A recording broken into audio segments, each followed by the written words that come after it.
वेग बढ़ जाता है। मृत्यु मित्य करवाने को वो स्वयं नाश बुलवाता है।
पितामह, मेरे होने वाले मामा श्री, क्या हो रहा है? मैं कहाँ हूँ?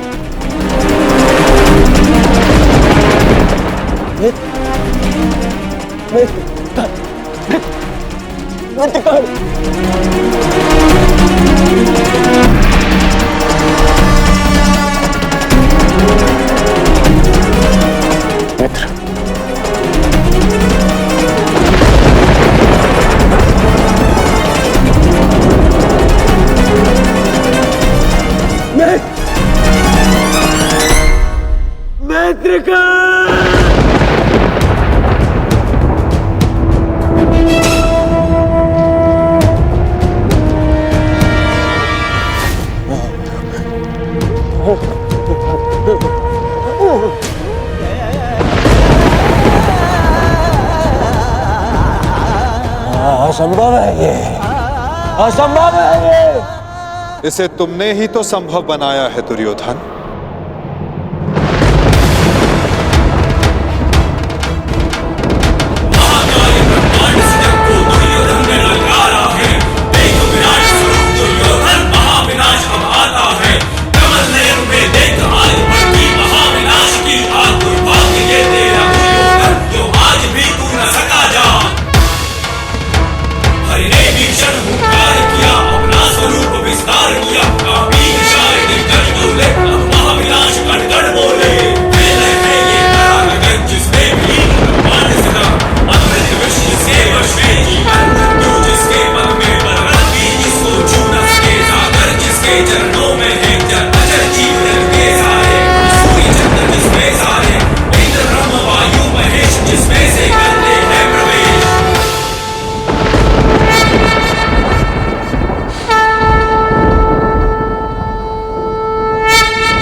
इस युद्ध के जन्मदाता तुम ही हो। ध्यान से देखो इसे, ये कुरुक्षेत्र है। ये तुम्हारे अहंकार का परिणाम है दुर्योधन।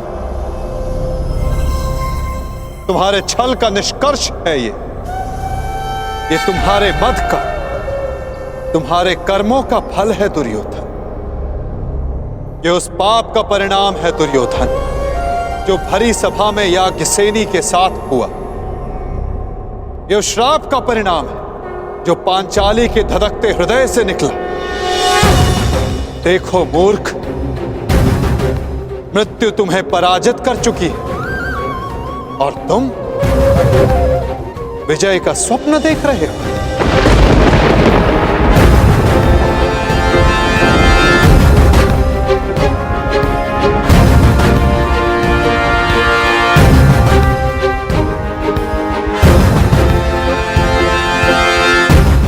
ये सब माया है, ये सब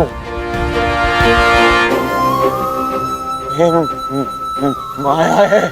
माया नहीं दुर्योधन, तुम्हारे कर्मों की छाया है ये। यही तुम्हारा भविष्य है, यही तुम्हारा प्रारब्ध, यही अंत है कुरुवंश का। युद्ध की चाह थी ना तुम्हें, महाविनाश देखने की इच्छा थी तुम। ठीक, युद्ध मिलेगा तुम्हें, महाविनाश देखोगे तुम। तुमसे पहले भी बहुत अहंकारी आए और उनका भी अंत मैंने इसी प्रकार किया। मनुष्य क्या, मैं तो सौर मंडल का सृजन और विनाश करता हूं। देखना चाहोगे तो देखो।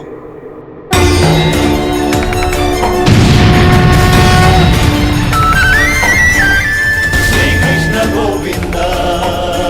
उधर देखो दुर्योधन।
ये क्या हो रहा है?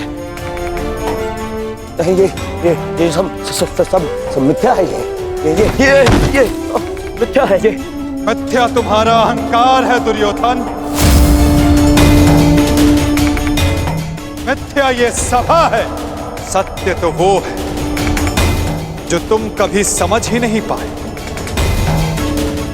वो सत्य जो मैंने अभी तुम्हें दिखाया।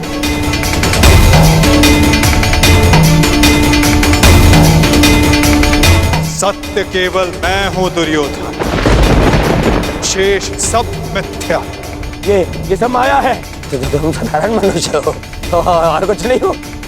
आश्चर्य है, परंतु इसमें तुम्हारा क्या दोष? जब मनुष्य में अहंकार, तो वो सत्य केवल आकार से पहचानता है। तो आकार देखो दुर्योधन।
मैंने शांति दी दुर्योधन और तुमने स्वीकार नहीं की।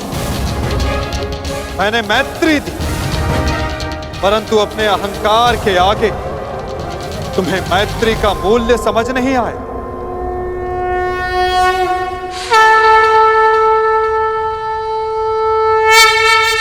मैं प्रेम लाया था, परंतु तुमने युद्ध मांगा दुर्योधन। तो सुनो, अब युद्ध होगा।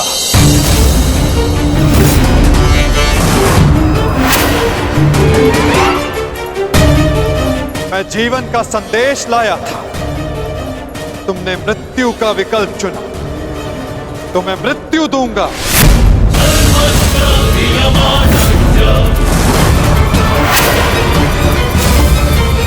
तुम्हें अनुमान नहीं दुर्योधन, कि ये युद्ध कितना भयंकर होगा, महासंहार होगा, पापियों के प्रत्येक भागीदार का अंत होगा ये महाभारत।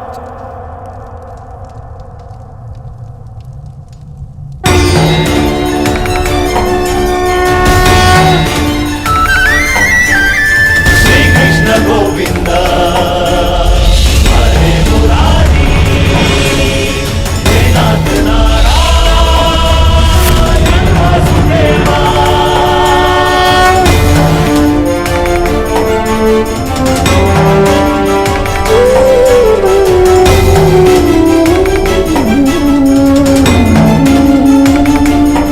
अश्वत्थामा! हे नाथ नारायण वासुदेवा। श्री कृष्ण गोविंद हरे मुरारी हे नाथ नारायण वासुदेवा। श्री कृष्ण गोविंद हरे मुरारी बाण संधान करो पार्थ, मुक्त करो राजे को। हरे मुरारी हे नाथ नारायण वासुदेवा। श्री कृष्ण गोविंद हरे मुरारी हे नाथ नारायण वासुदेवा।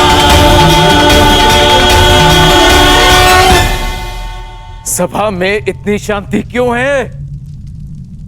कोई बताएगा मुझे आखिर हो क्या रहा है? सत्य देखने के लिए तन की दृष्टि की नहीं, मन की दृष्टि की आवश्यकता होती है धृतराष्ट्र। नियति ने तुम्हें दृष्टि नहीं, परंतु आज इस क्षण के लिए मैं तुम्हें दृष्टि देता हूं। कदाचित तन की दृष्टि से देखकर तुम मन की दृष्टि का सत्य समझ पाओ धृतराष्ट्र।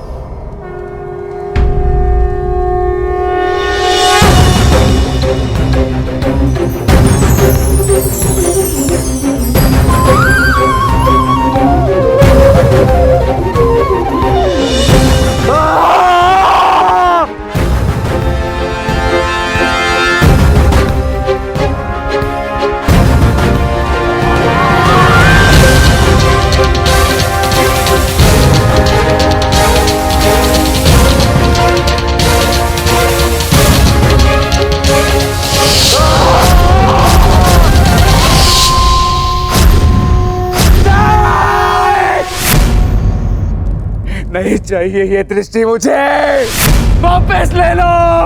ये क्या अनर्थ दिखा दिया मुझे? वासुदेव, ले लो, वापस ले लो।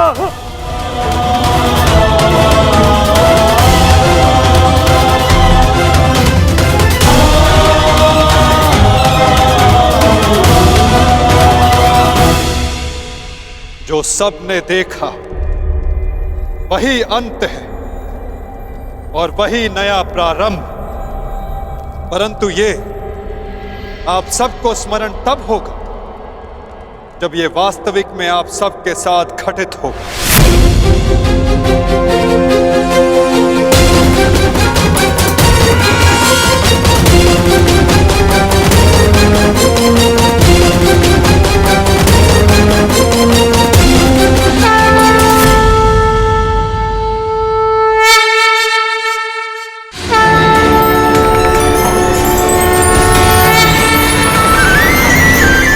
श्री कृष्ण गोविंद हरे मुरारी हे नाथ नारायण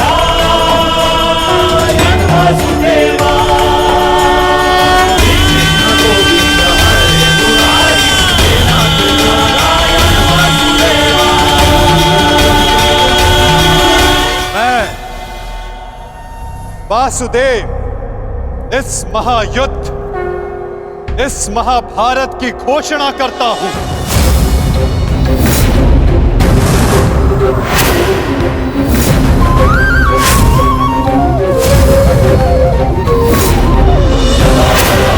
धर्मस्य स्मरण रखना दुर्योधन, तुम्हारे इस अभिमान के साथ साथ तुम भी इस धरा पर ऐसे गिरोगे कि कभी उठ नहीं पाओगे। इस महाहिंसा, इस महाविनाश के उत्तरदायित्व का बोझ तुम अपने साथ दूसरे लोक लेकर जाओगे दुर्योधन। विनाशाय सारुणा विनाशाय च दुष्कृता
केशव,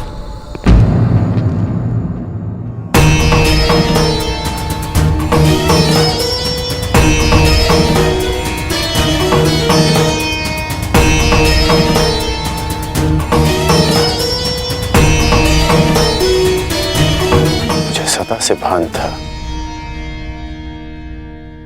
कि आप साधारण मनुष्य नहीं हैं।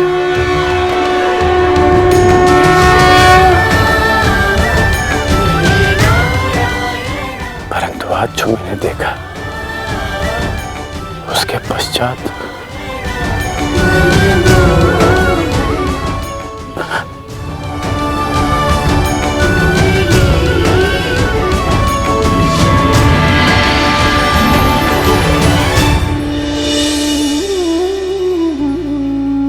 मेरे साथ आओ मित्र।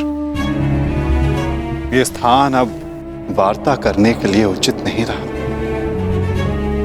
यहां शब्दों का कोई मोल नहीं। यहां शब्द केवल सुने जाते, समझे नहीं जाते। आओ मेरे साथ।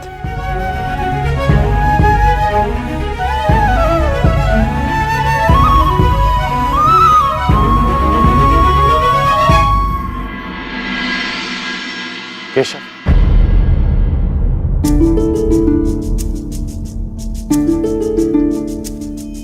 शांति न्याय एक बार आप मेरे सारथी बने थे,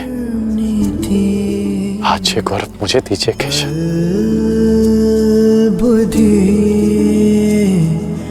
कर्म प्रीति में तुम्हें सारथी के रूप में पाकर गौरवान्वित तो मैं हो जाऊंगा मित्र। कृष्णा कहो या कर्ण कहो, है दोनों एक समान। ठीक है। कृष्णा कहो या कर्ण कहो, है दोनों एक समान।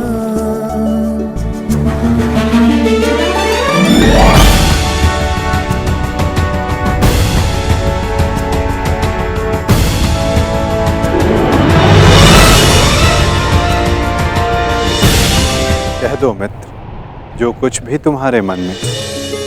आप ही पढ़ लीजिए ना केशव कि क्या है मेरे मन में।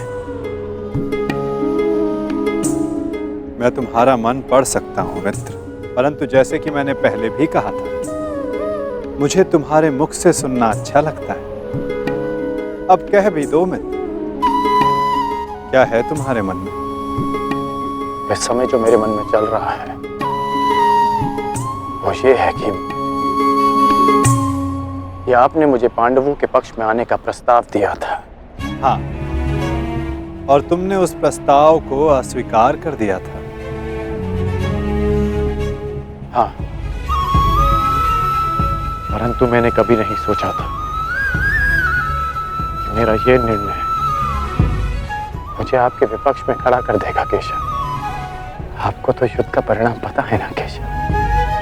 किसी अनहोनी के होने से पहले उसका ज्ञात हो जाना क्या वो आपको पीड़ा नहीं देता केशव? मनुष्य संतोष से इसलिए जीता है क्योंकि वो नहीं जानता कि अगले पल क्या होने वाला है। वो नहीं जानता कि वो जीवित रहेगा या वो मर जाएगा। परंतु यदि उसे ज्ञात हो जाए कि अगले पल क्या होगा या वो कब मर जाएगा, तो आपको नहीं लगता कि उसके आने वाले पल भय और चिंता में बीतेंगे?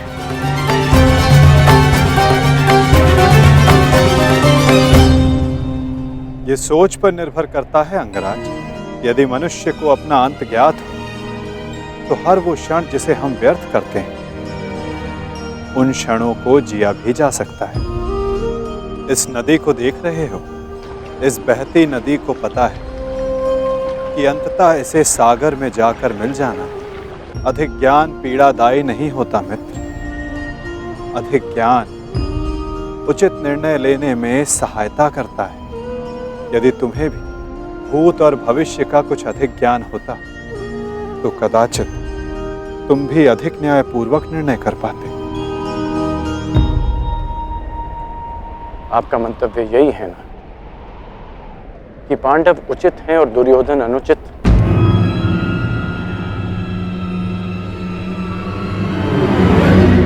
क्षमा कीजिएगा,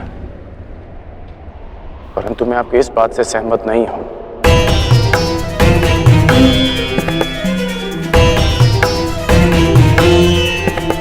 मुझे लगता है केशव कि दोनों अपने अपने स्थान पर दोषी हैं।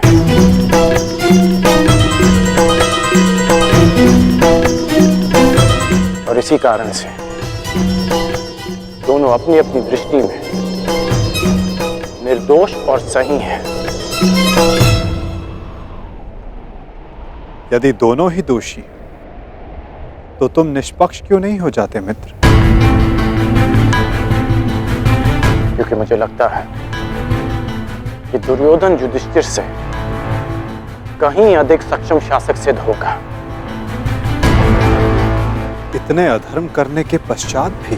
हाँ, क्योंकि वो युधिष्ठिर की भांति धर्मराज होने का ढोंग नहीं करता। आप ही बताइए केशव कि जिसने स्वयं की पत्नी को दांव पर लगा दिया हो, जिसने द्यूत के कुचक्र से निकलकर स्वयं को द्यूत में फिर से फंसा लिया हो, वो कैसा धर्मराज?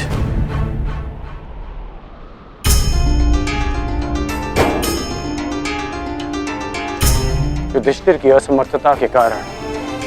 राजकुमार युधिष्ठिर, मेरे शौंड की रक्षा कर लीजिए।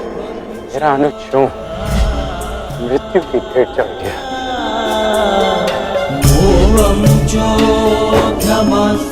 जब मुझे सूतपुत्र कहकर रंगभूमि की स्पर्धा में भाग लेने के लिए अयोग्य घोषित कर दिया गया था, राजकुमार के साथ द्वंद्व की अनुमति एक सूतपुत्र को नहीं दी जा सकती।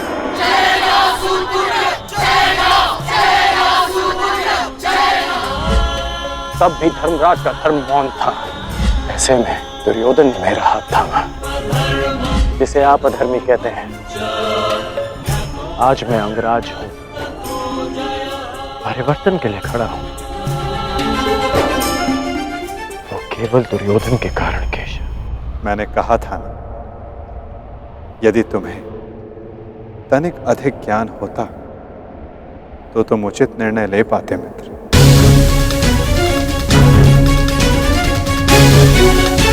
मैं समझा नहीं। तुम सदा स्वयं को सूतपुत्र समझते आए होकर, और यदि तुम्हारा ये ज्ञान मिथ्या हुआ तो? मिथ्या? हाँ कर, क्योंकि तुम्हें तो पता ही नहीं कि तुम वास्तव में हो कौन। मुझे ज्ञात है कि मैं कौन हूं, और मुझे गर्व है कि मैं अधिरथ पुत्र कर्ण हूं, राधे पुत्र कर्ण हूं, सूत पुत्र कर्ण हूं।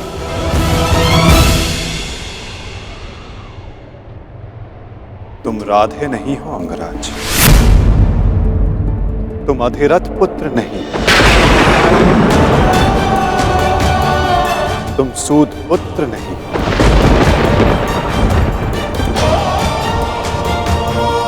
तुमने कभी ये नहीं सोचा कर्ण कि एक सूद पुत्र के शरीर में दिव्य स्वर्ण से मणित कवच और कुंडल क्यों है?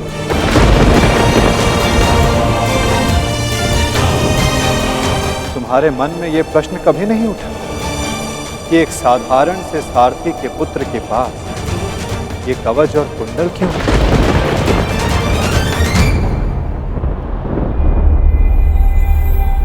क्या तुम ये सोचकर कभी व्याकुल नहीं होते कर्ण कि तुम शेष से इतने भिन्न क्यों हो? तुम सूर्य पुत्र कर्ण, सूर्य पुत्र कर्ण, सूर्य पुत्र कर्ण, सूर्य पुत्र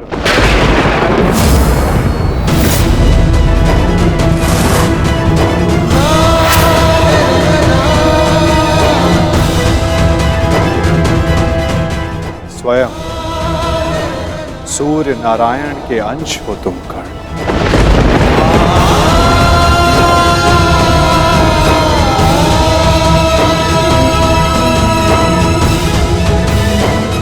यह सत्य है, मेरे पिता अधिरथ हैं और मेरी माता राधा। सत्य से भागो मत कर, और सत्य यही है कि अधिरथ तुम्हारे पालक पिता हैं। तुम उन्हें गंगा किनारे मिले थे, कभी सोचा नहीं कि क्यों सूर्य का तेज तुम्हारे मुखमंडल पर रहता है? कभी अनुभव नहीं किया मित्र कि क्यों सूर्य का ताप तुम्हारे शरीर पर स्निग्धता का अनुभव कराता है?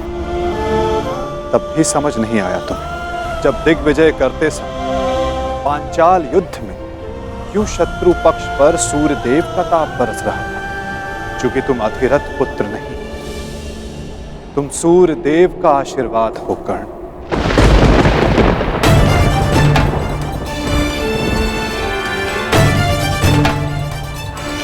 यदि मैं पिताश्री को गंगा किनारे मिला था तो मेरी माता को कर्ण, अपनी माता से बहुत पहले से भेंट करते आ रहे हो तुम कर्ण। चूंकि रक्त सदा रक्त का सम्मान करता है।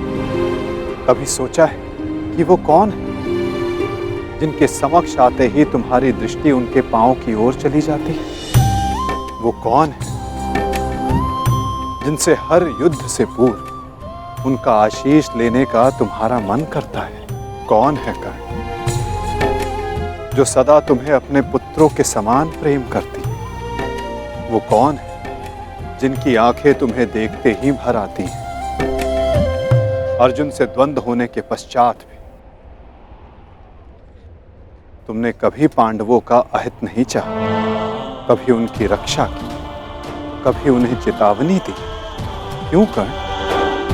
इसलिए नहीं कि तुम न्याय चाहते थे, अपितु इसलिए कि तुम्हारी धमनियों में बहता हुआ रक्त तुम्हें पुकार रहा था।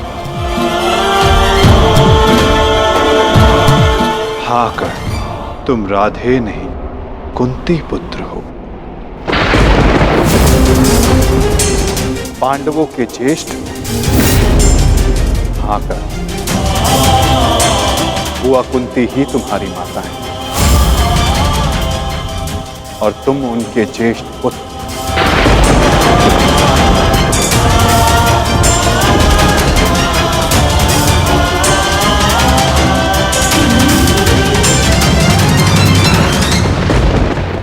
ये सत्य नहीं है।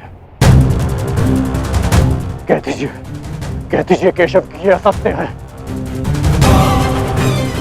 आप चाहते हैं ना कि मैं पांडवों के पक्ष में हो जाऊं, अपने मित्र का साथ छोड़ दूं, इसलिए आप मेरे साथ छल कर रहे हैं। हाँ, आप छल कर रहे हैं मेरे साथ।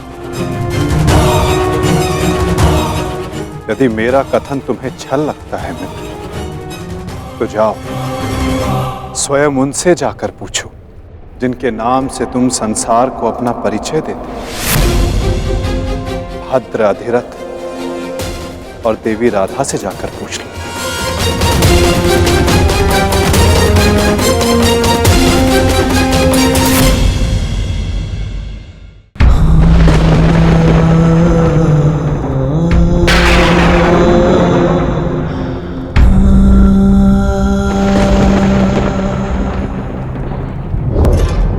आ गए?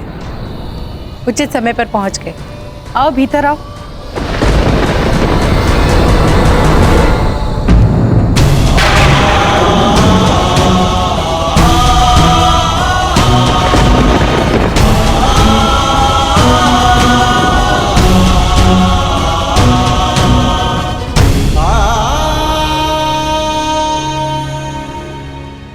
क्या हुआ पुत्र?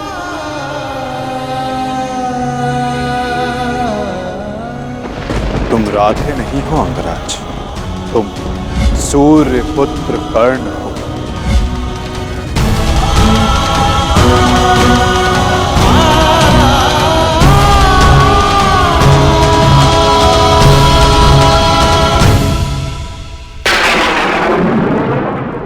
एक बार फिर से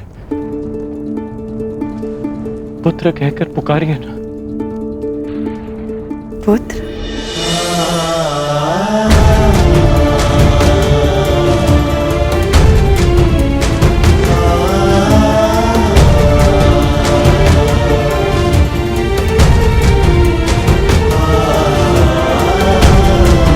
क्या हुआ पुत्र?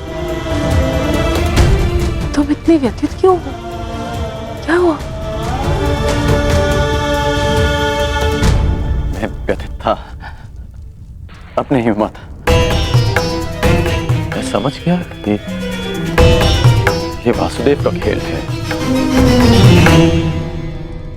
वो मेरे साथ खेल खेल रहे हैं माता। खेल? कैसा खेल? क्या विनोद किया केशव ने? बहुत भारी विरोध किया उन्होंने। उनका कहना है कि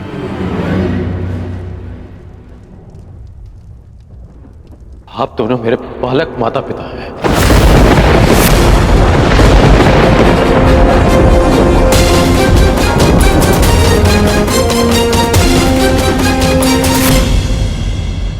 मैं पिताश्री को गंगा तट पर मिला था कि सूर्यदेव मेरे पिता है और माता कुंती मेरी माता।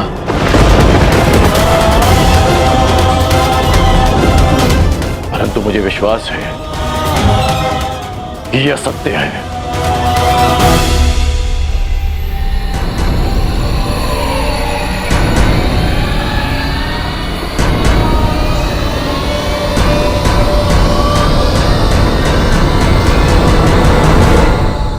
ये असत्य है ना? मैं आप ही का पुत्र हूं।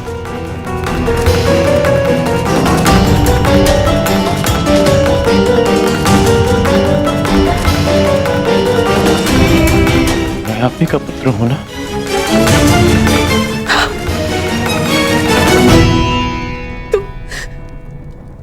तुम मेरे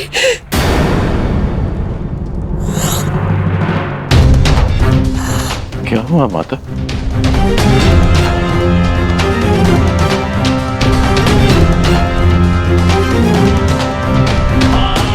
क्या हुआ पिताश्री?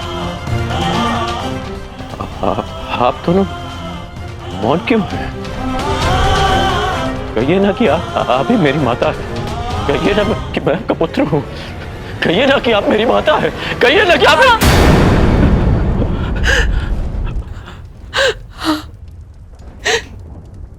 मैं तुम्हारी माता हूं।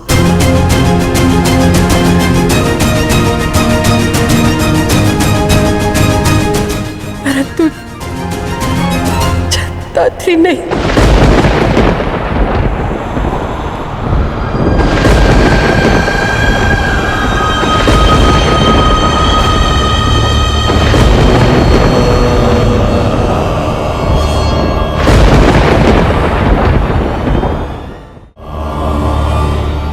मैंने तुम्हें जन्म नहीं दिया।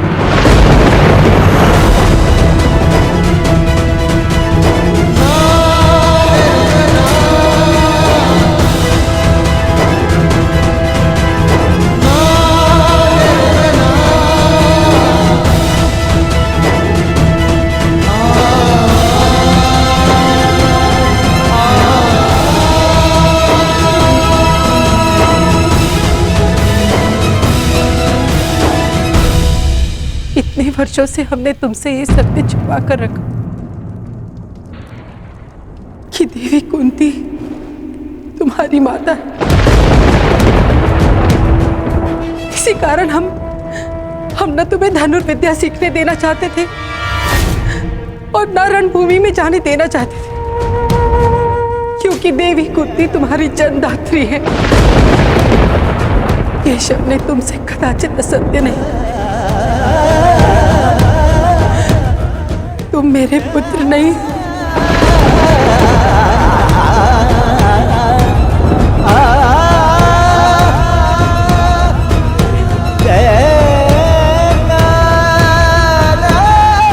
मैं तुम्हारी माता नहीं हूं।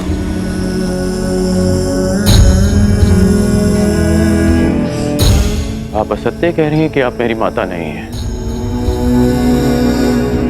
यदि ऐसा होता तो क्यों बचपन में जब मुझे भूख लगती थी तब आपको स्वयं ज्ञात हो जाता था। जब मुझे निद्रा आती थी तो कौन मुझे अपनी गोद में सुलाता था?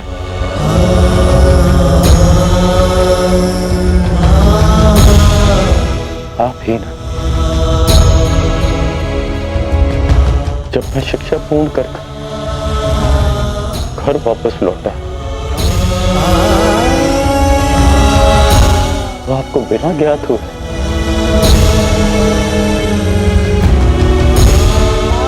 कैसे पता चल गया कि मैं आ गया और आपने अधिक भोजन बनाया?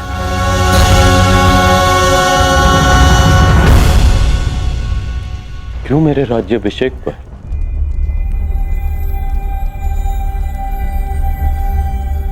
पिताश्री के शपथ देने के पश्चात भी आप मुझे छुप कर देखने आई थी? जब मैं अंग जा रहा था तब क्यों मुझे परिवर्तन का आशीष दिया?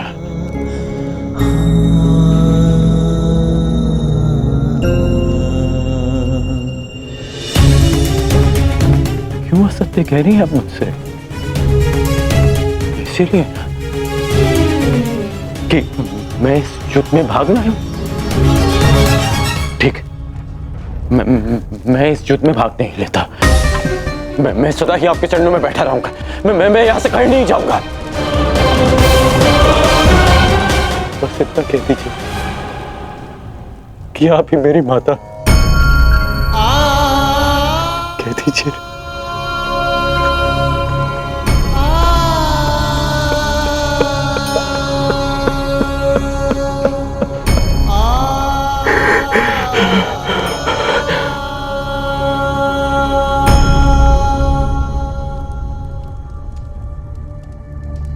आपके अश्रुओं ने और आपकी चुप्पी ने सत्य सामने ला दिया। धर्मं च लोभं च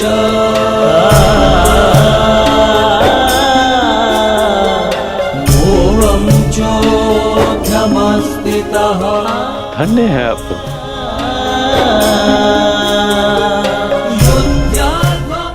किसी और की संतान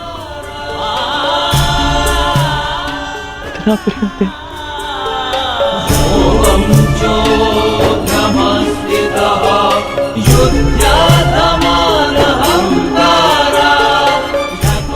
आपका रण कभी नहीं उतार पाऊंगा।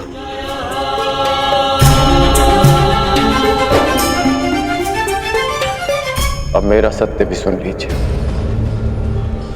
मैं सदा प्राधिकरण ही कहलाऊंगा।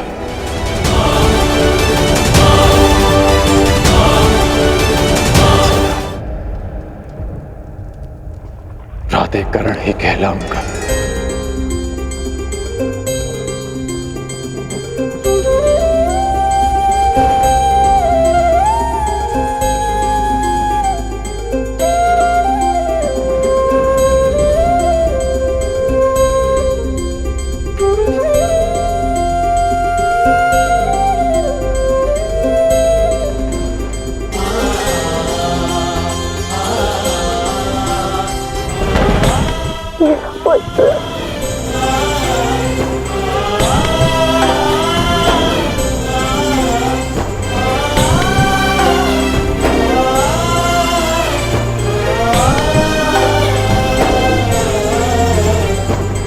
कहाँ जा रहे हो पुत्र?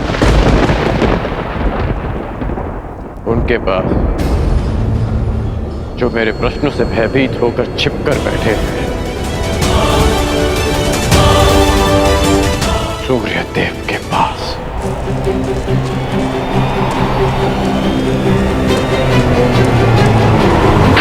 वेदों के आवरण से बाहर निकलिए सूर्यदेव।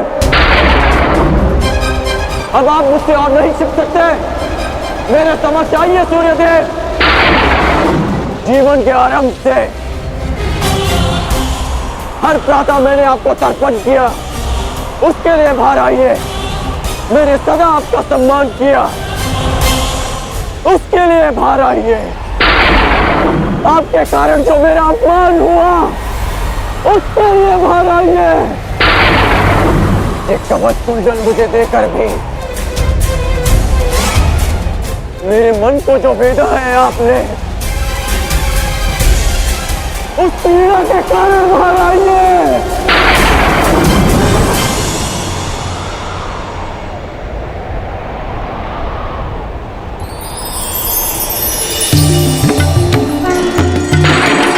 शहरवि सम्प्राप्तः भास्करो लोकपा पुत्र कर्ण,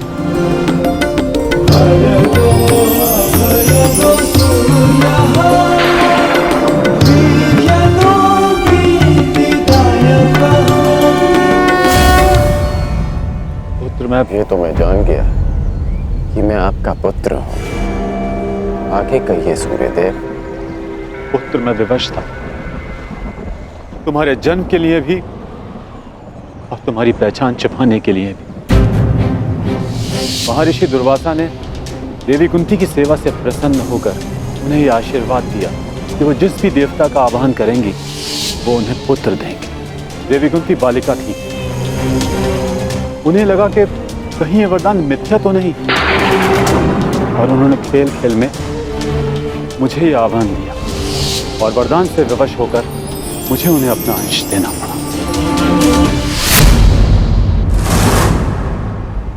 विवश थे आप?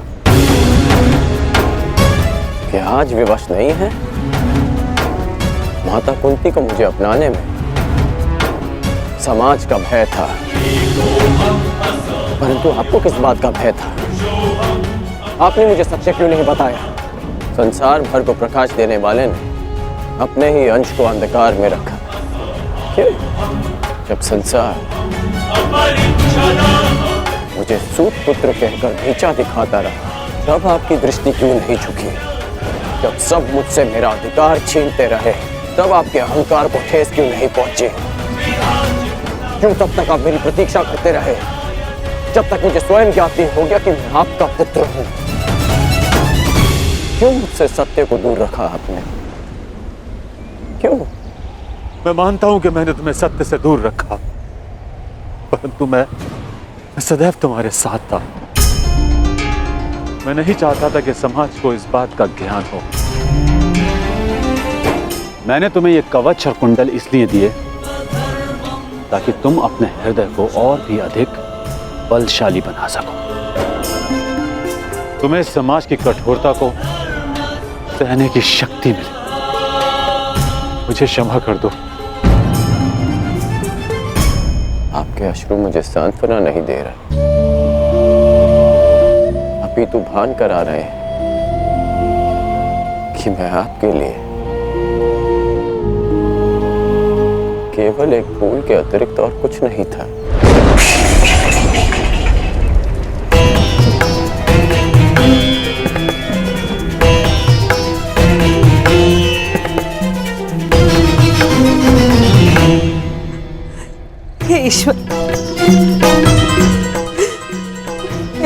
बुआ की सहायता करना।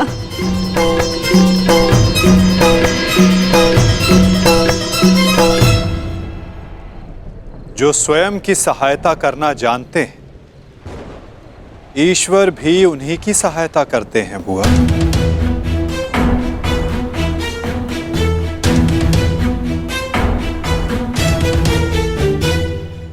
मैं सदा आपकी पूजा करता रहा, आपको तर्पण देता रहा, और भविष्य में भी मैं ऐसा ही करूंगा। मैं सदा आपका सम्मान करूंगा, क्योंकि मेरे लिए आप सदैव सबसे शक्तिशाली रहे। मेरा मन मलिन है आज, परंतु मेरे मन में आपके प्रति कोई मेल नहीं। एक बार अपने मुख से आपके जाने का समय आ गया है। कल प्रातः आपको सबके जीवन को अंधकार से निकालना। विश्राम कीजिए पिताश्री। कल्याण हो तुम्हारा। ऐसी अवस्था में भी तुमने अपने पिता को तृप्त किया। धन्य हो तुम दानवीर कर्ण।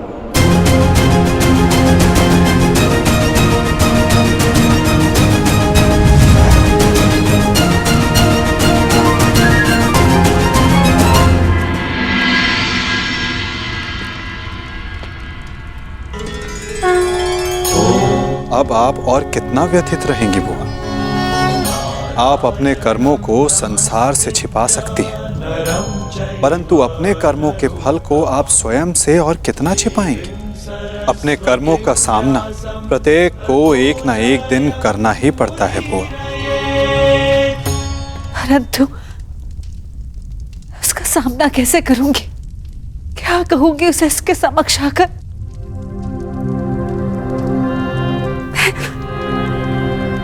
मैं कैसे उसे समझाऊंगी कान्हा? क्या ये सब इतना सरल है? यदि सब कुछ इतना सरल होता तो जीवन जीवन नहीं होता बुआ।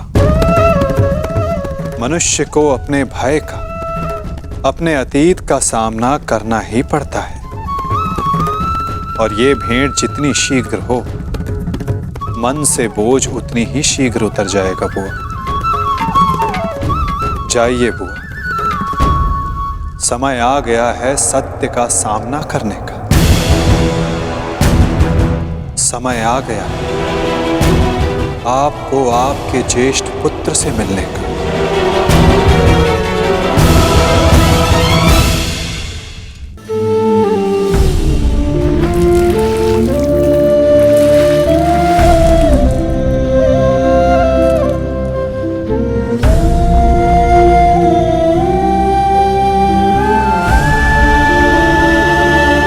दान चाहिए पुत्र, दोगे?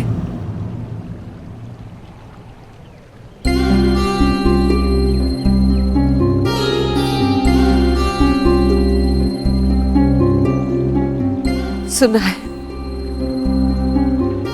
प्रातःकाल सूर्य को अर्घ्य देते समय यदि तुमसे कोई कुछ भी मांगे तो तुम कभी मना नहीं करते, उसकी इच्छा पूरी करते हो। इसलिए मैं भी कुछ मांगने तुम्हारे समक्ष आई हूं कि इस दुर्भाग्यशाली माता को क्षमा दान दे पाओगे पुत्र?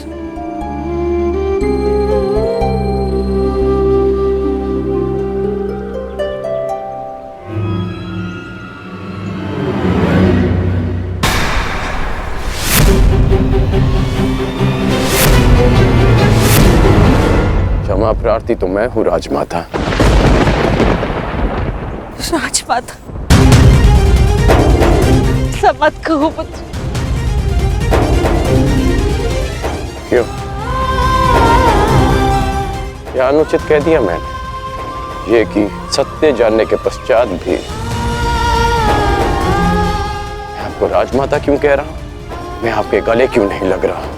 आपके चरण स्पर्श कर आपको माता और जननी क्यों नहीं पुकार रहा हूं?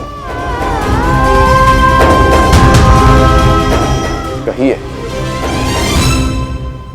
क्या अनुचित कर रहा हूं मैं राजमाता? मैं आपको माता कहकर इसलिए नहीं पुकार रहा क्योंकि यह आपका कर्म फल है। आपने भी तो इसी भांति वर्षों तक ऐसा ही व्यवहार किया मेरे साथ, आशीष दिया, परंतु कभी अपना पुत्र कहकर नहीं पुकारा, अश्रु बहाए परंतु कभी मुझे गले से नहीं लगाया, कभी मुझे ममता नहीं थी। और आज वही माता मेरे समक्ष प्रेम जताने के लिए आ गई है। अधिकार का भाव कर्तव्य पूर्ण करने से मिलता है। आपने अपना कर्तव्य कभी पूर्ण नहीं किया,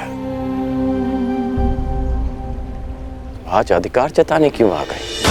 मुझ पर आरोप लगाने से पूर्व मेरी व्याथा तो सुन लो पुत्र।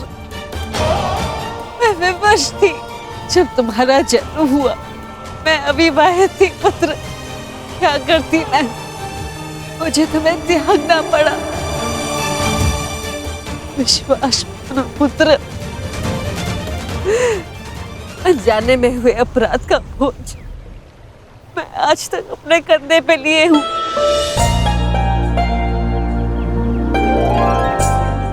आपने अपनी व्यथा तो कह दी, परंतु मेरा क्या दोष था? एक बालक जिसने अपनी आंखें भी पूरी तरह नहीं खोली थी, उसके जीवन में आपने सदा के लिए अंधकार कर दिया। एक नवजात को गंगा माँ की भेंट चढ़ा दिया आपने।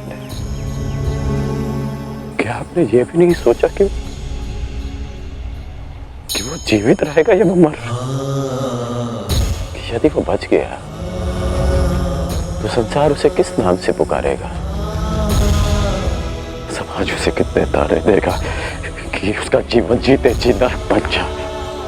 ये भी नहीं सोचा आपने?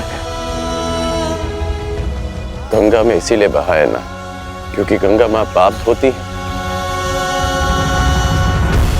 मैं आपके लिए पापी था ना, केवल एक पाप, एक अभिशाप जिसे आप गंगा में बहाकर भूल गई। आश्चर्य की बात यह है कि कभी आपने मुझे खोजने का प्रयास नहीं किया, कभी ये जानने का प्रयास नहीं किया कि मैं जीवित हूं या मर गया। आपको पता है कि जब भी मैं आपके समक्ष आता था, आपको प्रणाम करता था, तो एक विचित्र स्नेह, एक अनोखा बंधन अनुभव करता था मैं। क्या आप कभी ऐसा अनुभव नहीं करती थी? तुम मेरे ही पुत्र हो, इसका ज्ञान मुझे रंगभूमि में हुआ, परंतु फिर भी आप मौन थी। ये जानने के पश्चात में आप समझा कि तब आपके समक्ष एक और प्रश्न आकर खड़ा हो गया कि युवराज पद की होड़ में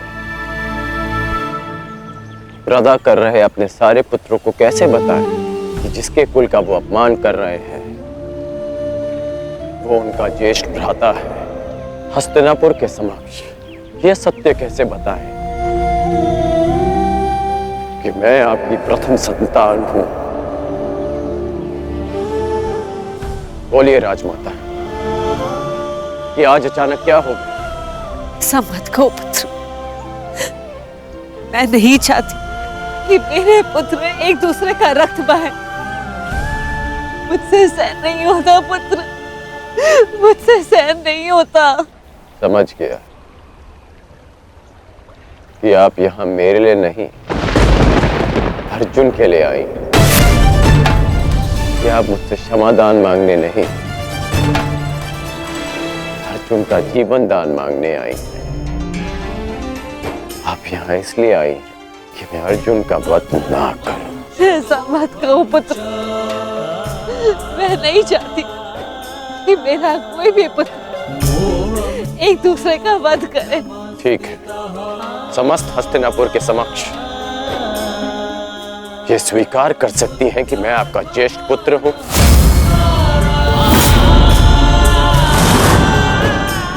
पता था मुझे कि कोई उत्तर नहीं मिलेगा। मेरे जीवन पर अनेक बार संकट आया, तब आपकी ममता नहीं जागी, परंतु आज जब अर्जुन के जीवन पर संकट आया तब आप अपनी लज्जा, अपना सम्मान सब भूलकर मेरे पास आ गए।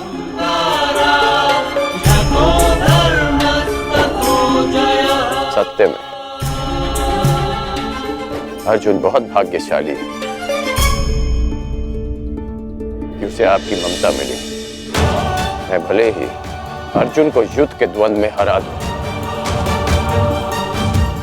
परंतु आज उसने मुझे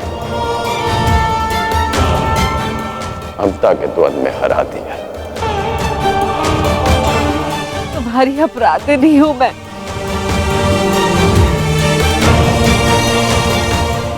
इस अपराध बोध को और मत बढ़ाओ। इस युद्ध में भाग मत लो पुत्र। अपने अनुजों से युद्ध मत लड़ो पुत्र।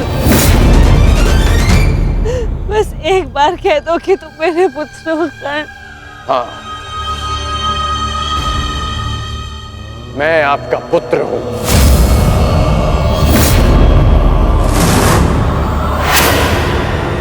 किंतु आप मेरी माता नहीं।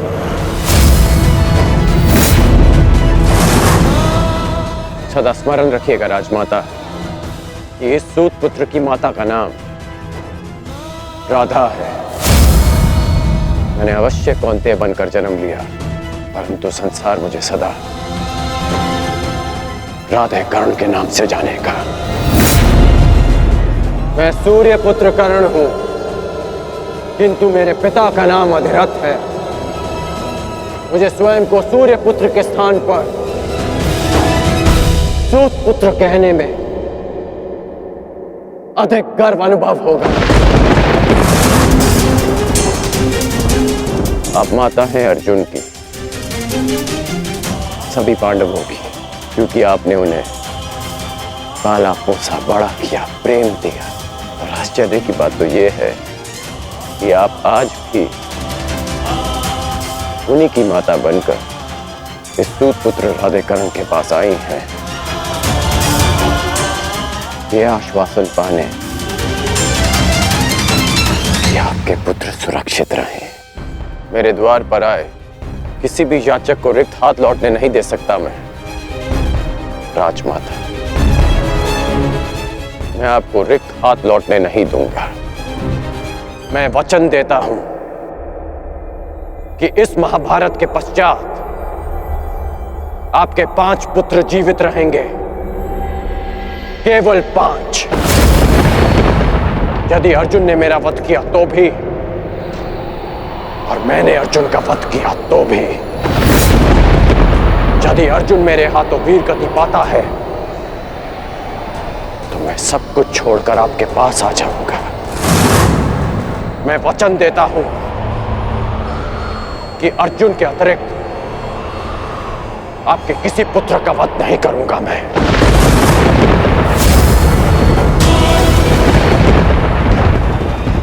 वचन देता हूं मैं। अब जाइए राजमाता, गंगा में त्यागे गए इस राधे के पास अब आपको देने के लिए कुछ और शेष नहीं।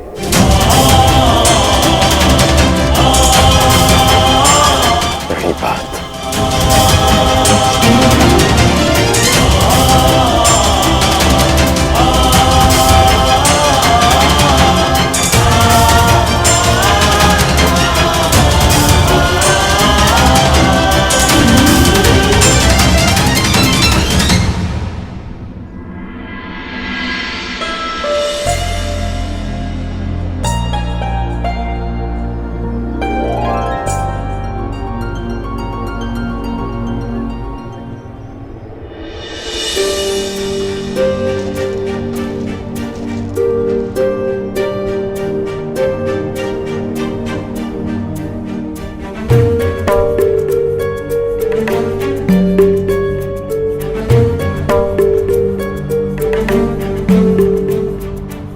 सत्य कल्पना से अधिक सुंदर भी हो सकता है और अधिक कष्टकारी भी। मैं जानता था कर्ण, परंतु मैं ये कभी नहीं चाहता था कि तुम इस कष्ट को सहो। अगर आप ऐसा नहीं चाहते तो ऐसा नहीं होता केशव। एक बात मैं समझ चुका हूं कि इस सृष्टि में सब आप ही की इच्छा से होता है, आप ही के अनुसार होता है, ठीक वैसे ही जैसा आप चाहते हैं। पीड़ा केवल कष्ट नहीं देती मित्र, पीड़ा कभी कभी हमें उचित मार्ग चुनने में हमारी सहायता भी करती है। एक पीड़ा कभी कभी हमारे अन्य कष्टों का निवारण भी करती है। कर्ण, इस सत्य का भान होना तुम्हारे लिए उचित था, परंतु अब मैं तुमसे यह जानना चाहता हूं कि इस पीड़ा का तुम सकारात्मक प्रयोग कैसे करोगे? जिस सत्य ने मेरे जीवन को, मेरे विश्वास को नकारात्मकता से भर दिया, उसमें क्या सकारात्मकता केशव? उसमें क्या भलाई दिख रही है आपको? क्यों? क्या यह उचित नहीं कि अब तुम स्वयं को सूझ समझने की पीड़ा से मुक्त हो गए हो? कि तुम्हें अब अपना वंश क्या, कि अब तुम पूरे मन से, पूरे अधिकार से किसी भी क्षत्रिय के समक्ष जाकर अपना अधिकार मांग सकते हो? क्या यह उचित नहीं कर कि अब तुम्हें ज्ञात हो गया है कि मैं क्यों तुम्हें पांडवों के पक्ष में आने के लिए सुझाव देता रहा?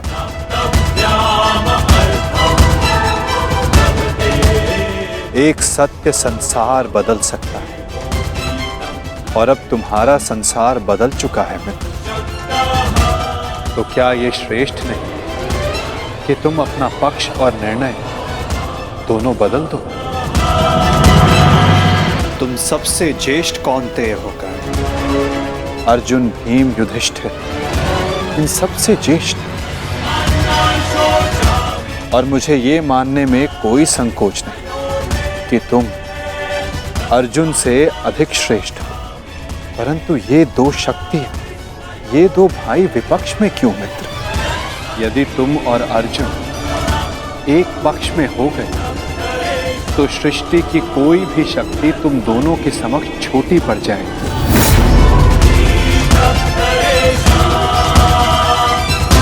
तुम्हें और अर्जुन को मेरी, वासुदेव तक की आवश्यकता नहीं पड़ेगी मित्र। युधिष्ठिर तुम्हारा अनुज होगा और बाकी शेष पांडव भी।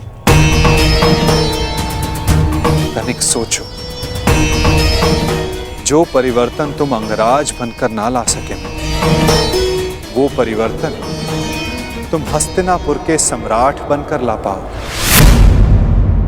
सूर्य पुत्र कौन्तेय सम्राट कर्ण, जो संसार को एक प्रकाशमान युग की ओर ले जा सकता है।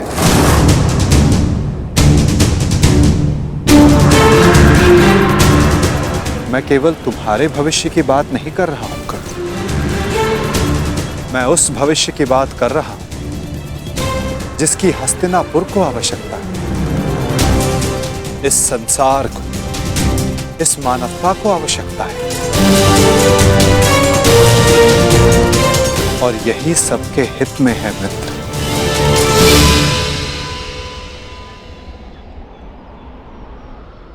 ठीक है, एक बार मैं आपकी बात मान भी लूं, हस्तिनापुर का सिंहासन जीत भी लूं,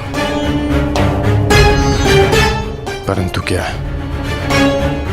मैं प्रजा के मन में सम्मान जीत पाऊंगा? नहीं। सूत पुत्र कहलाकर जितना अपमान सहा, सूर्य पुत्र बनकर उससे कहीं अधिक अपमान होगा मेरा। जिस हस्तिनापुर, जिस संसार की बात आप कर रहे हैं, वो मेरे विषय में सोचेंगे कि कितना अवसरवादी निकला मैं, कि राज्य का लालच पाते ही मैंने अपना पक्ष बदल डाला। मनुष्य का पक्ष, उसका विश्वास, उसका ईश्वर होता है। मेरे जन्म का सत्य बदल जाने से क्या मैं अपने ईश्वर को बदल डालूं?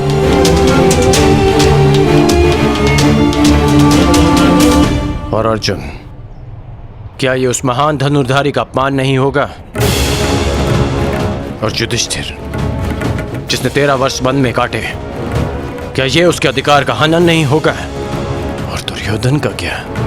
दुर्योधन की मित्रता ने वट वृक्ष बनकर मुझे संसार के ताप से बचाया, मुझे छाया दी।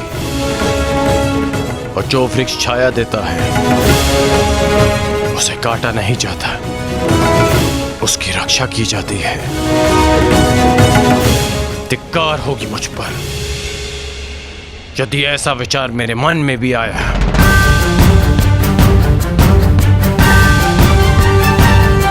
मैंने आपसे पहले भी कहा है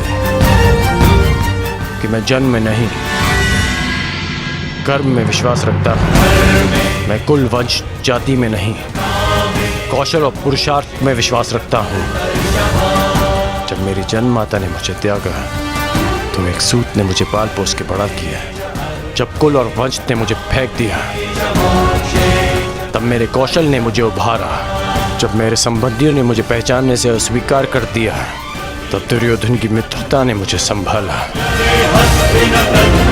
सच कहूं तो आज मैं पहले से भी कहीं अधिक दुर्योधन का ऋणी हो गया हूं। और आप कह रहे हैं कि मैं अपना पक्ष बदल लूं?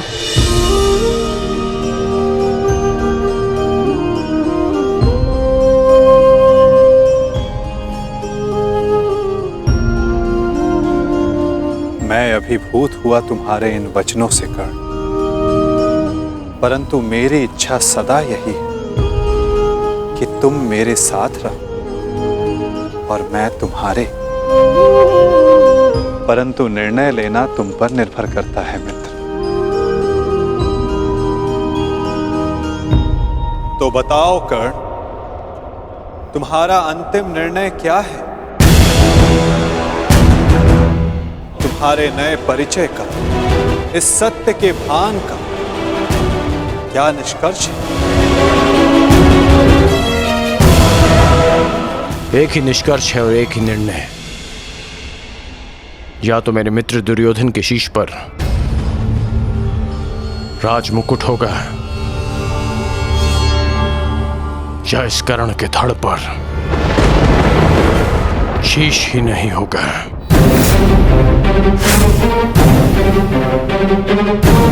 इसके अतिरिक्त और कुछ संभव नहीं है केशव।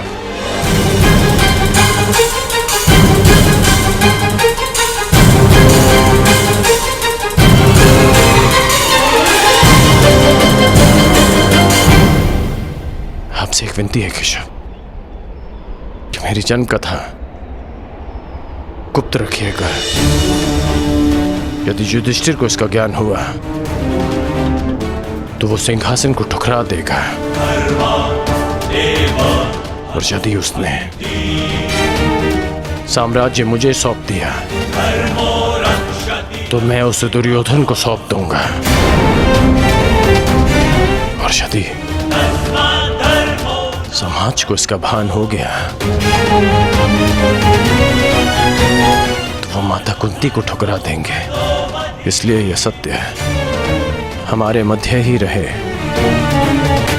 यही श्रेष्ठकर है। मैं चाहता हूं कि आप मेरी मृत्यु तक मुझे राधे कहकर पुकारें, कौनते ही नहीं।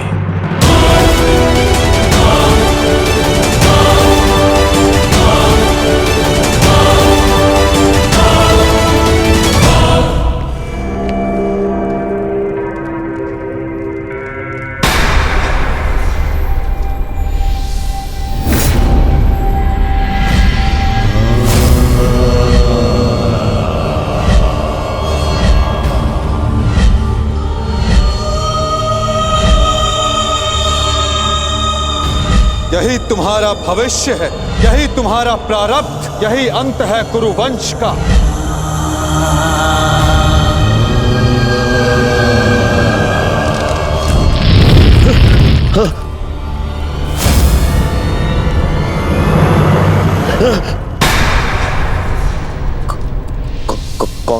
कौन है आप? है? ये क्या कह रहे हो दुर्योधन?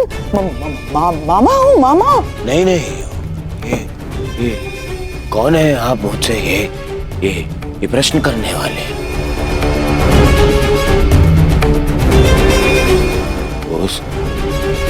उस छली ने, उस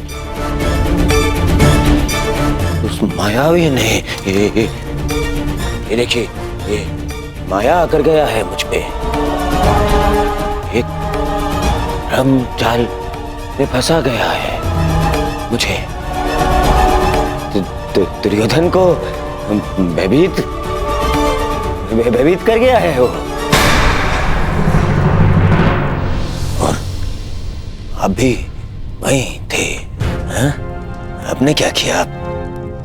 अब खड़े खड़े मेरा अपमान देखते रहे। देखो दुर्योधन,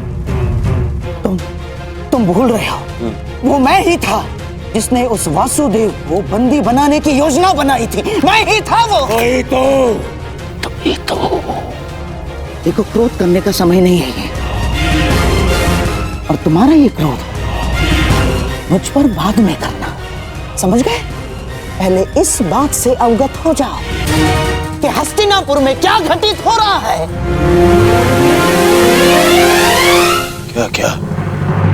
क्या घटित हो रहा है हस्तिनापुर में?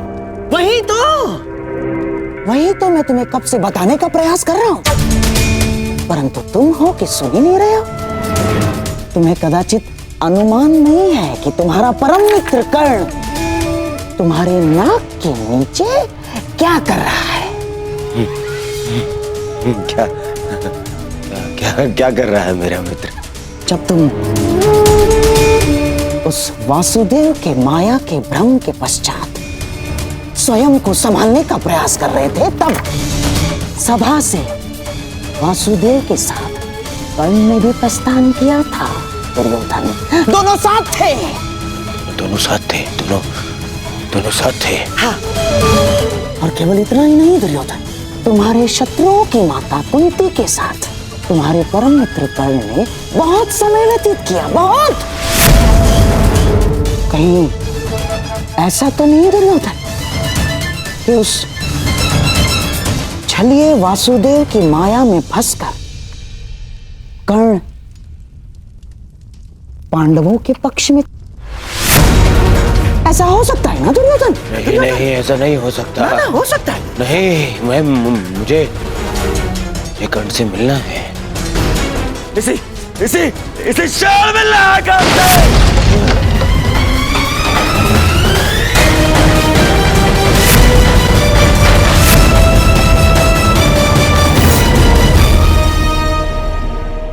जीवन कितने खेल खेलती है ना हमारे साथ केशव। जीवन भर जिसका वध करना चाहा, जिसे युद्ध में हराना चाहा, जिसका मान मर्दन करना चाहा, आज ज्ञात हुआ कि वो मेरा ही अनुज है। मैं अपने ही अनुज पर आक्रमण कैसे कर पाऊंगा? उस पर बाण संधान कैसे करूंगा मैं? और यदि ऐसा नहीं करता तो वो उस मित्र के साथ विश्वासघात होगा जो मेरे विश्वास पर ये युद्ध लड़ रहा है।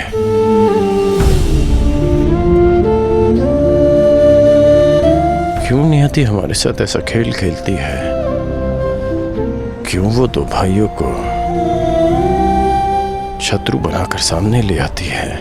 क्यों वो उन्हें एक दूसरे के रक्त का प्यासा बना देती है, जिनकी धमनियों में एक ही रक्त बहता है? ये कैसी नियति है केशव?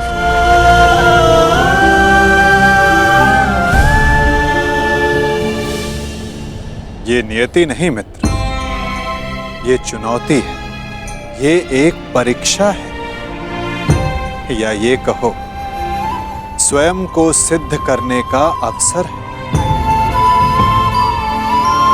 इतनी कठिन परीक्षा, इतनी कठोर चुनौती, इतना पीड़ादायक अवसर। मनुष्य अपनी परीक्षा नहीं चुनता कर्ण, ये परीक्षा है जो स्वयं अपना पात्र चुनती है।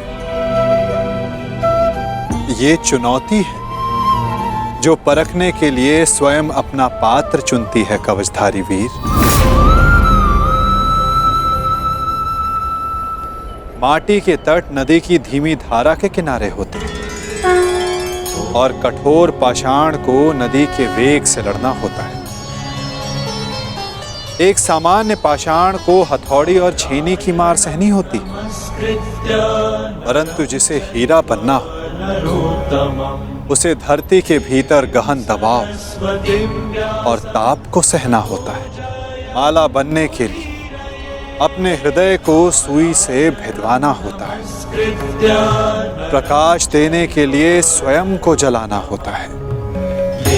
बांस सब होते हैं कर्ण, परंतु बांसुरी बनने के लिए तन पर घाव खाना पड़ता है।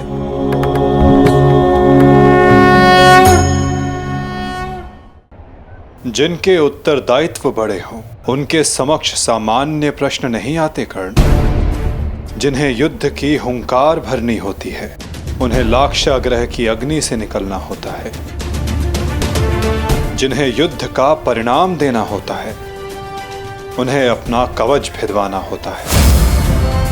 मृत्युंजय बनने की चाह रखने वालों को प्रति क्षण मरना होता है। ये तुम्हारे समक्ष आई सबसे बड़ी दुविधा नहीं है कर्ण, सबसे बड़ी चुनौती है, सबसे बड़ा अवसर है। अब इसका चयन करना तुम पर निर्भर करता है कर्ण कि इसमें भाग लो या भाग जाओ। तो ये सब पहले आपने क्यों नहीं बताया केशव? यदि तब बता देता तो आज तुम्हारे समक्ष मृत्युंजय बनने का अवसर नहीं आता। एक मित्र के रूप में आपने मुझे बताया कि मुझे क्या चुनना चाहिए, परंतु आज मैंने सभा में उस कृष्ण को देखा जो भूत भविष्य वर्तमान सब है, जिनसे परे कुछ नहीं, जिन्हें सब कुछ ज्ञात है। तो आपको ये भी अवश्य ज्ञात होगा केशव कि आपका ये मित्र कठिनाइयों से कभी नहीं भागता, सदैव उनका सामना करता है। अब कदाचित हमारी भेंट युद्ध भूमि में होगी।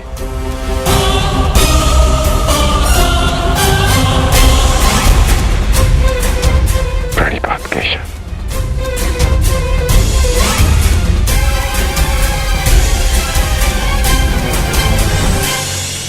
मैं अत्यधिक प्रसन्न हूं कि तुम मेरे मित्र। मैंने सदैव कहा है और आज पुनः कहता हूं, तुम अद्भुत हो, तुम महान, तुम एक महान मित्र हो, एक महान पुत्र हो और एक महान पिता हो। तुम इस युग की मानवता के महान रत्न होकर राधे कर।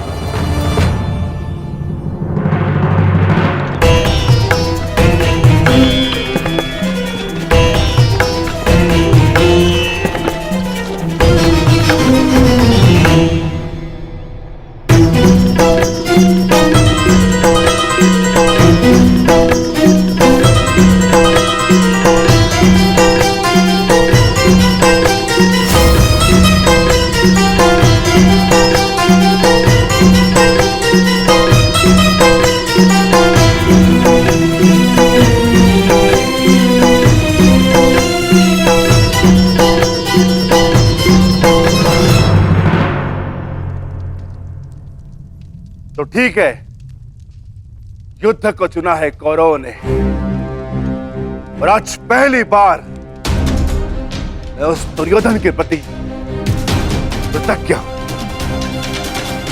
क्योंकि उसने वो चुना है जो मैं स्वयं चाहता था। अब अगला कदम क्या होगा वासुदेव? निर्देश करें, क्या करना है हमें? कुरुक्षेत्र।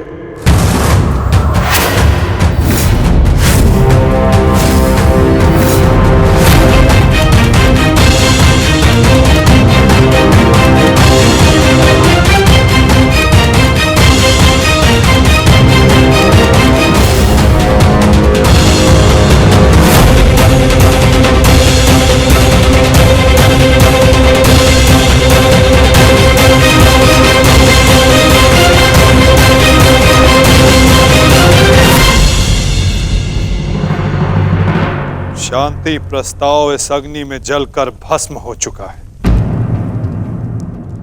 अब संपूर्ण भारत कुरुक्षेत्र की अग्नि में जल। अब वार्ता करने का समय नहीं रहा, अब समय है महासमर, समय है महाभारत का।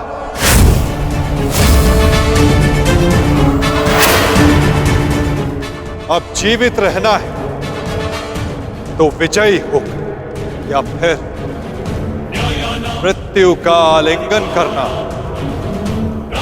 अब समय आ गया कि याज्ञसेनी के खुले केशों का प्रतिकार किया जाए। समय आ गया कि आप पांचों अपनी प्रतिज्ञाएं पूरी करें। अब समय आ गया कि संपूर्ण भारतवर्ष को पाप मुक्त किया जाए।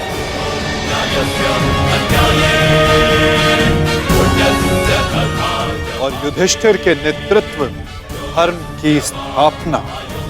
युद्ध का स्थान नियुक्त हो चुका है युधिष्ठिर, अब क्या करना है इसका निर्णय तुम्हें स्वयं करना होगा युधिष्ठिर। हमें शीघ्र ही यहां से प्रस्थान करना होगा। पुत्रों, युद्ध के लिए तत्पर हो जाओ।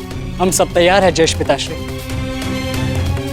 युद्ध की तिथि की प्रतीक्षा करने की आवश्यकता भी नहीं, हम युद्ध अभी करेंगे। ठहरो, हम सभी लोग यहां से एक साथ प्रस्थान नहीं कर सकते, क्योंकि विराट राज्य की सुरक्षा के लिए हम में से किसी को यहां उपस्थित रहना होगा। ऐसा पहले भी हो चुका है और हो सकता है कि हमारी अनुपस्थिति में दुर्योधन विराट राज्य पे आक्रमण कर दे। इसीलिए हम में से किसी को भी यहां उपस्थित रहना होगा। उसकी आवश्यकता नहीं।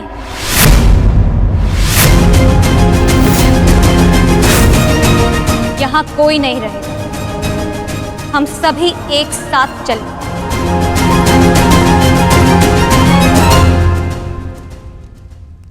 नहीं पांचाली, कुरुक्षेत्र में स्त्रियों का कोई स्थान नहीं।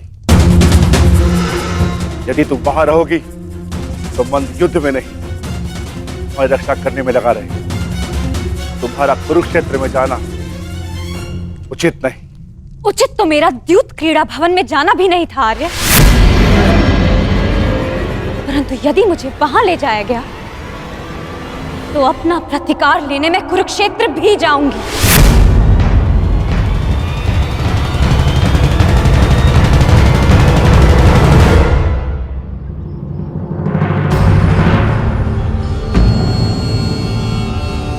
कल रात्रि ही तो आए हो पुत्र, अभी जा रहे? कुछ दिन रुक जाओ। नहीं माता, मुझे हस्तिनापुर जाना होगा। युवराज दुर्योधन को कुछ बताना आवश्यक है। क्या कारण? वही जो वो नहीं जानते, मेरा अतीत।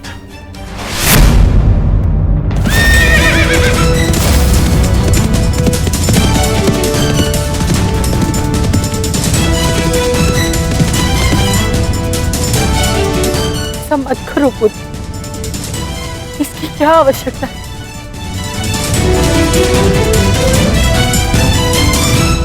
आवश्यकता है माता, आवश्यकता है। आपके लिए ये जानना आवश्यक है कि ये कर्ण केवल आपका पुत्र है। मैं सदा राधे था और सदा राधे ही रहूंगा। और युवराज दुर्योधन के लिए ये जानना आवश्यक है कि जिस कर्ण को उन्होंने पांडवों के विरुद्ध सबसे घातक अस्त्र समझा था, वो कर्ण पांडवों का ही ज्येष्ठ है।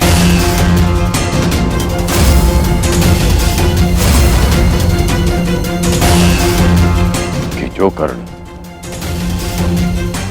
रणभूमि में उनके शत्रुओं का शत्रु बनकर आया था, वो उनके शत्रुओं का बड़ा भाई है। माता, दुर्योधन ने कभी मुझसे कुछ नहीं छिपाया, इसलिए ये मेरा कर्तव्य है कि मैं अपने मित्र को सब सच बताऊं। दुर्योधन को सत्य बताना आवश्यक है माता। ऐसा क्या है जो युवराज के लिए जान लेना आवश्यक है माता?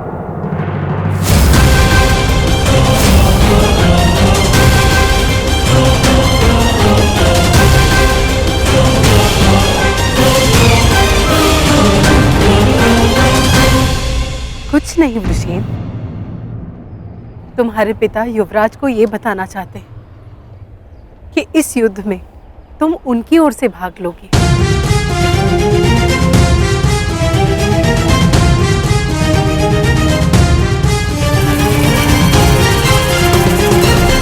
शीघ्र मिलते हैं पृष्ठे।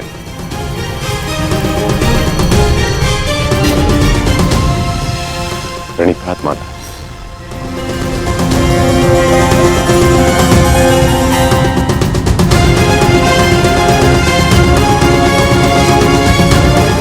चलो सर।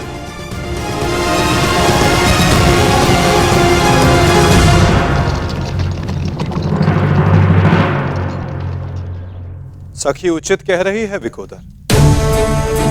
यदि हम सबको विजय पानी तो हम सबका वहां रहना अनिवार्य है। परंतु वासुदेव, पांचाली के सारे विचारों को सुनने के पश्चात ही निर्णय लेना विकोदर।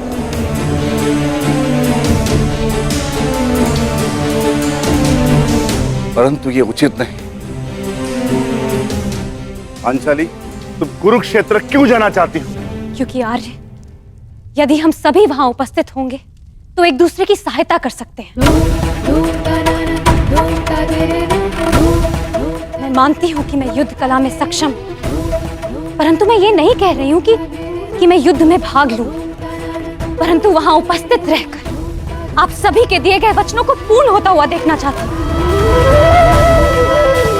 मैं वहां इसलिए जाना चाहती हूं कि जब उस दुशासन की छाती से रक्त बहे तो मैं अपने केशों को धोने के लिए सज्ज रहूं।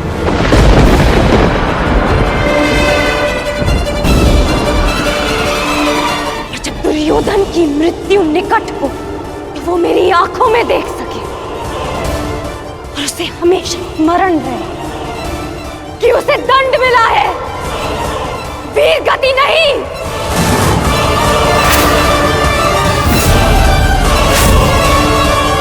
क्या आप अब भी यही चाहते हैं कि मैं कुरुक्षेत्र ना जाऊं?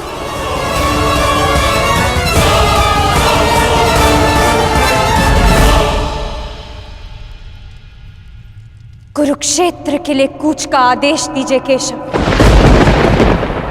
अब कौरवों का संहार निश्चित है।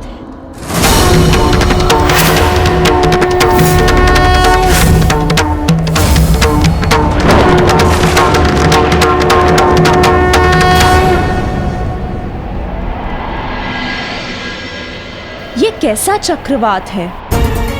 मेरे मन में बुरे विचार आ रहे हैं। अवश्य है ये कोई अपशगुन है कुंती। मैं वचन देता हूं कि अर्जुन के अतिरिक्त आपके किसी और पुत्र का वध नहीं करूंगा मैं।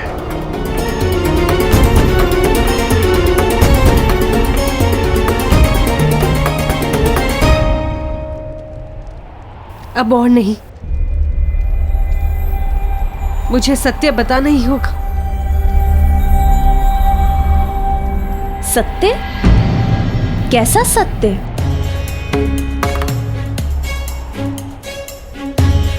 एक सत्य है दीदी, जो मुझे आपके समक्ष स्वीकारना है। एक ऐसा सत्य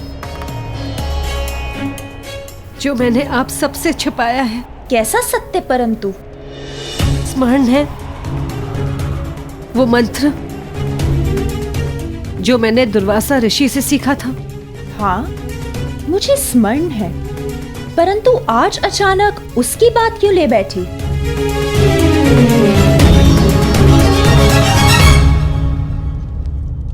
आप सब जानते हैं, आर्य पांडु के निर्देश पर मैंने और माधुरी ने उस मंत्र का प्रयोग किया जिससे पांडव उत्पन्न हुए,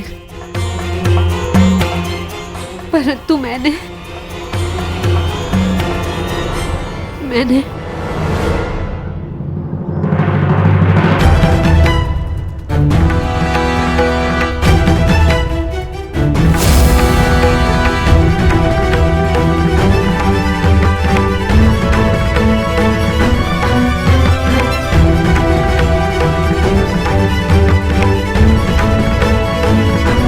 कर्ण यहाँ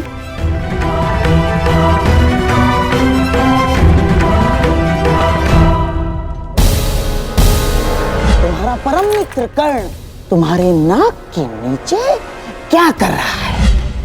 तुम्हारे शत्रुओं की माता कुंती के साथ तुम्हारे परम मित्र कर्ण ने बहुत समय व्यतीत किया, बहुत।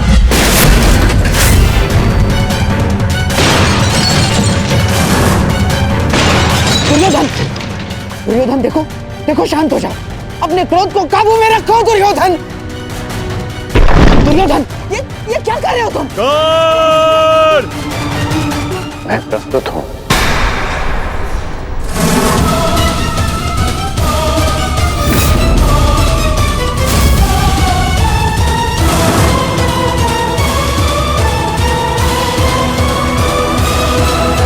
मैं तुमसे कुछ पूछना चाहता हूँ कर्ण। मैं भी तुम्हें कुछ बताना चाहता हूं। मेरी परिस्थितियां बदल गई हैं, समीकरण बदल गए हैं, पहचान बदल गई। ठीक कहा तुमने, ठीक कहा तुम।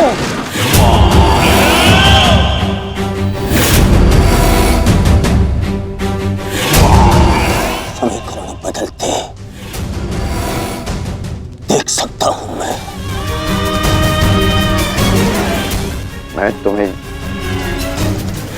ये बताना चाहता हूं कि मैं यही ना कि तुम कृतज्ञ निकले, कायर निकले। चलिए निकले।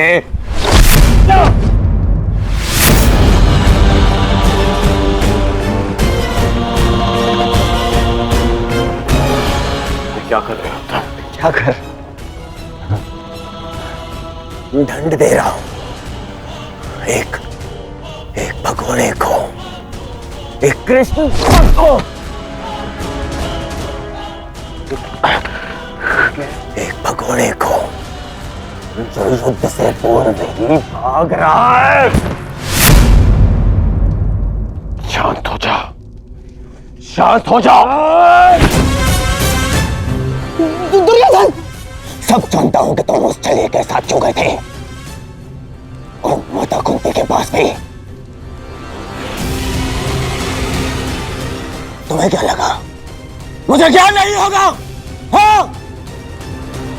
अब मुझे केवल इतना बता दो कि क्या तुम उस छलिए के पक्ष में चले गए हो?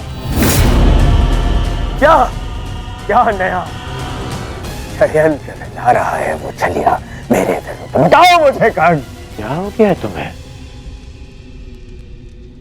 ऐसा कुछ नहीं है और न कभी हो सकता है।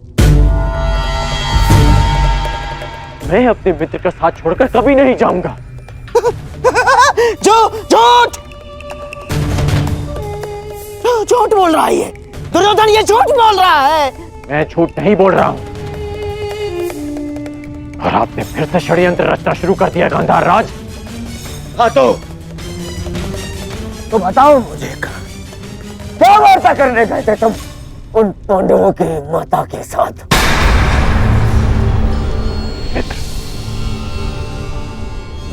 मैं बताती हूँ दुर्योधन।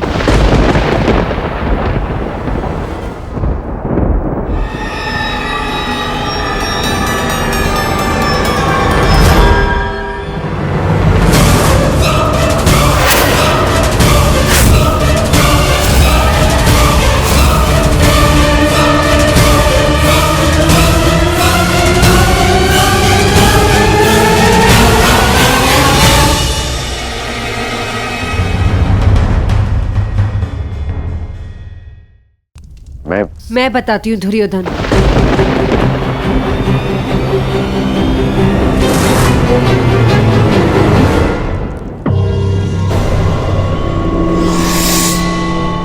अब तो माता कुंती भी है ही, तो बताओ मुझे कर्ण, मेरी शत्रुओं की माता ने क्या योजना बनाई है?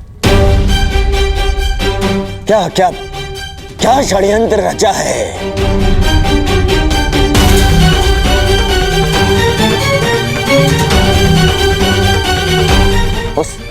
उस शरीर के साथ मिलकर बोलो,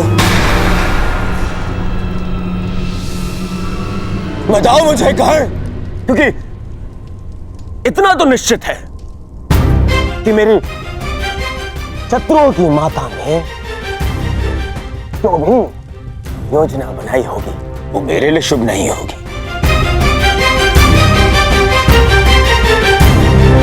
बताओ मित्र, बोलो।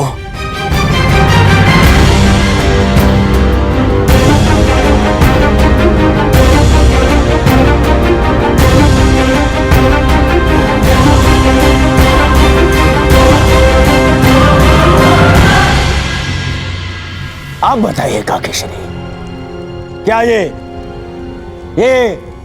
चल क्या रहा है?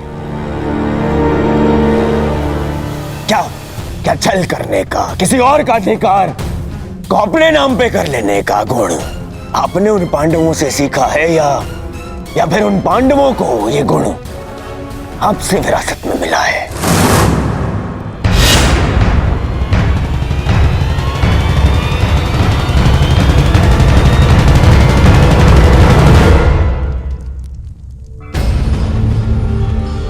नहीं नहीं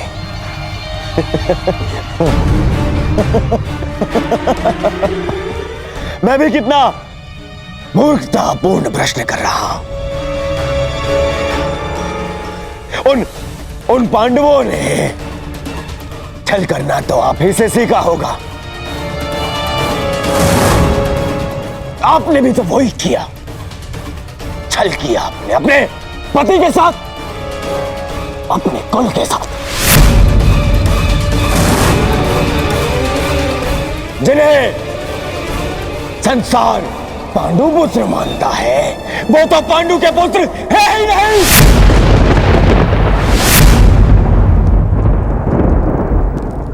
एक पति के जीवित होते हुए भी तीन तथा कथित देवताओं के साथ संबंध बनाया आपने। बस करो, ये मेरी माता है।